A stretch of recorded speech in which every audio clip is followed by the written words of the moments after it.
स्वामी बाबा जी मेरा क्वेश्चन है कि आजकल बहुत सारे बच्चे डिप्रेशन में जा रहे हैं. Even in my family my husband and cousin brothers also suffered a lot from the depression. So Baba ji ये क्या प्रीवियस कर्मा है कि उसको वो भुगतान है या कुछ एनवायरमेंट है, फैमिली प्रेशर? और बेटा आप हैरान होंगी कि अब इंडिया दूसरे नंबर पे आ गया है डिप्रेशन में. We are number 2 in the world. अब देखो पहले ना बड़े बड़े परिवार होते थे. अगर बच्चा अपनी माँ से डरता था, बाप से डरता था, कोई मासी थी, कोई बुआ थी, कोई अपना दादी दादा, कोई ना कोई होता था जिससे बात कर सकता था. और प्रॉब्लम कोई भी इतनी बड़ी नहीं होती, बड़ी उसको बड़ा हमारा मन बना देता है बेटा. इसलिए हम डिप्रेशन में चले जाते हैं. अब डिप्रेशन क्या है? आप किताब को लेके ना अगर उसको फ्लिप करेंगे आप क्या कुछ समझ पाएंगे? मगर एक एक पन्ना करके जाएंगी, आप पढ़ भी सकती हैं, समझ भी सकती हैं.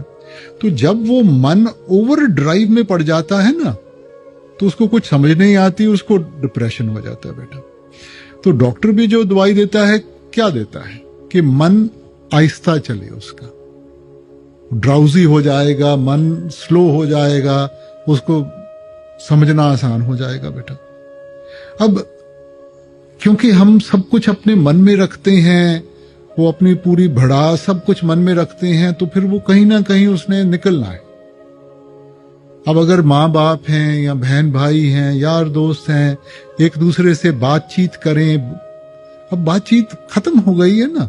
घरों में बाद में कोई जाता है, पहले टीवी ऑन हो जाती है या हाथ में सेलफोन आ जाता है. ना कोई इकट्ठा बैठ के खाना खाता है, ना कोई एक दूसरे का दुख दर्द बांटता है.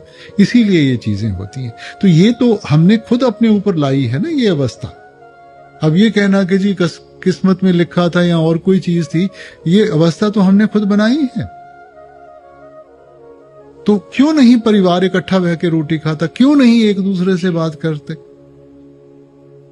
अब बड़े बड़े शहरों में वक्त किसी को होता नहीं है.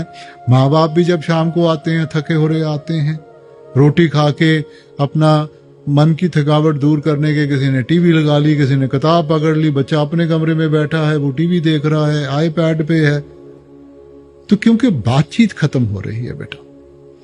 अगर